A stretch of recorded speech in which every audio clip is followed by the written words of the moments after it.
And we're back for another episode. In this episode, I'm going to be giving my advice for level 1 to 5 in Blade and Soul.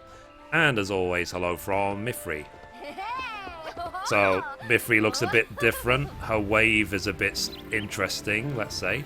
But anyway, so we started the game. We're in Blade and Soul. We're about to hit level 5. And I've had good fun already, I'll be perfectly honest. I'm playing as a destroyer, which is why I've got a ridiculous size axe. So, basic things you learn right at the start of the game. I opens your inventory. You can expand your inventory by getting these dragon trade pouches, which you get throughout the game. So, you can see here, if I click on this, I will get an additional 8 slots. Okay?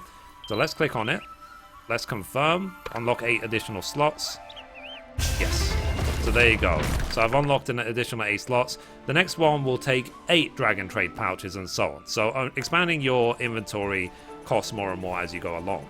And what's interesting about this game, there's no armor in the game. Like, all of your stats come from your weapon and come from your accessories. So you can see here, I've got my weapon and you can upgrade it as you go.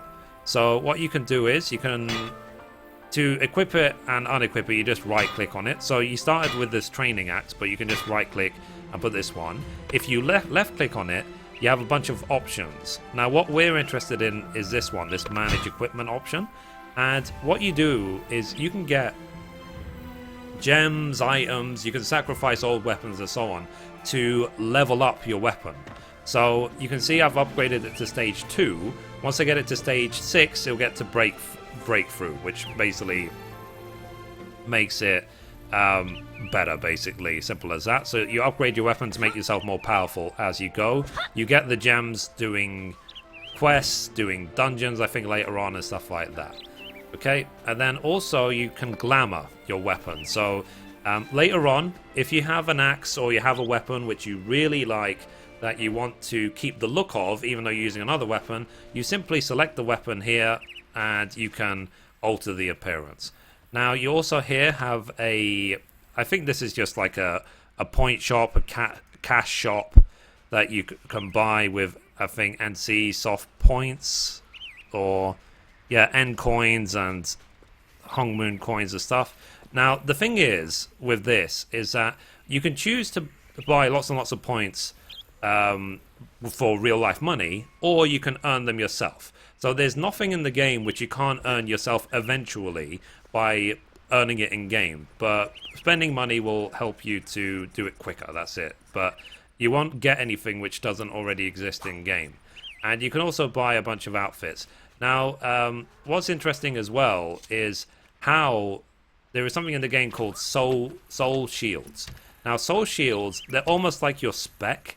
So to quickly open the Soul Shield menu, press B, and you see here, it's like a pizza, and you upgrade as you go. So far you can see I've put 10 HP, 2 accuracy on my first piece, and when I upgrade it completely, then we'll see what stats it brings. But you can have an alternate one as well, so you can have more than one Soul Shield that you use as you go. Now, generally that's it. That is the beginning of the game. That will help you understand what you're doing towards level 1 to 5. Now, let me show you guys the combat of the game and the way the combat works. So, let's go back. Now, I'll also show you guys how emotes work and stuff like that. I'm going to keep these guys short to help you out, but this is meant to just be like a new player guide. Now, what's interesting is, and what you learn basically in the very first part of the game when you're doing training and so on, is how your attacks work. So you actually have multiple moves that are assigned to each button. So for example, on my case, I've got Judgment, I've got Wedge, I've got Wrath and so on with the left click, but they alternate between themselves by holding the left mouse button. So if I hold the left mouse button, you can see that the abilities actually go through the 3 moves and it changes. So it combos by itself. You don't have to do the typical 1, 2, 3 combo. It's automatic. And you also get a right click ability. So the second bar below, you see the HP bar where it says 422 just below Mithrie? That's obviously your health. And the one below that is your focus. And focus is like rage and other games, energy, whatever. So you can use bigger attacks with right mouse button with the right thing and use your focus. As you can see, I did there.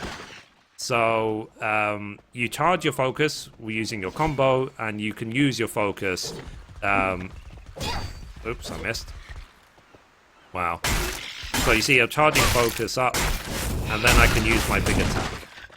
Okay, now you also get other moves as well. So you can see here, I've got this Hurricane number 2. So he blocked it. And then you also have an ability on tab. So yeah, so typical MMO, yeah, multiple abilities, but it's interesting the whole, like, holding left click to do the combo for you. So it kind of eliminates the need to do silly 1, 2, 3 over and over again. It just does it for you. Now, if you want to use emotes in the game, press F12, and it brings up this emote menu. And what you can then do, you have different categories of emotes. So 1, 2, 3, and 4.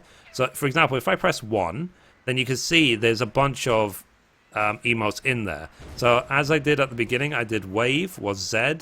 I can also do a salute with 1, clap with 2. Yeah. Oh. You interrupted rudely. Okay, cool. So, yeah. And so let's get back to it. Also as well, if you want to turn your camera like this, the way I've been doing it, you use the middle click. So with the middle mouse button, you can do the first person view. And the game is gorgeous, guys. It is actually really, really good graphically. I really like the style of this game as well.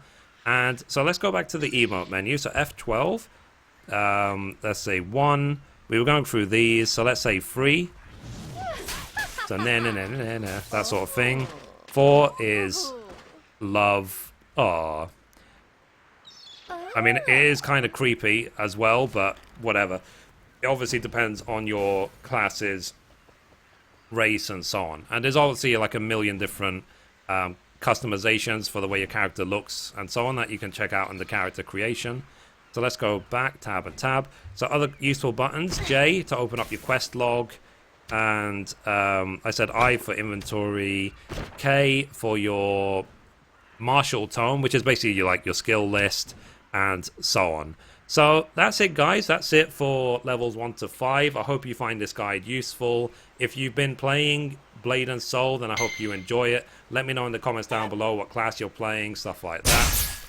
And like, I am having a lot of fun with Destroyer so far, just because I play a warrior in Final Fantasy 14, so it's nice playing with this. And also as well, you can run around by just holding down shift. You can jump or with space, but you can also glide. So when you're in the air, you can press space again and it makes you glide, which I'm sure will be very useful later on. Okay? And also, yeah, actually M for map. So typical map. And what you can do as well, there is actually teleporting in the game. It's called wind striding. So you see these points here, this green symbol. If you click on it, you can wind stride, which is basically like teleport to those places. You can only wind stride to places you've been to before. The further the distance from you, the more it will cost. Simple as that, to teleport from one place to the other. So anyway, guys, that's it for this episode. Thank you for watching. And as always, goodbye from me. And let's see, we're practicing the emotes. Goodbye from Mithrie. Woo! Woo! Kiss! Yay! Okay, bye.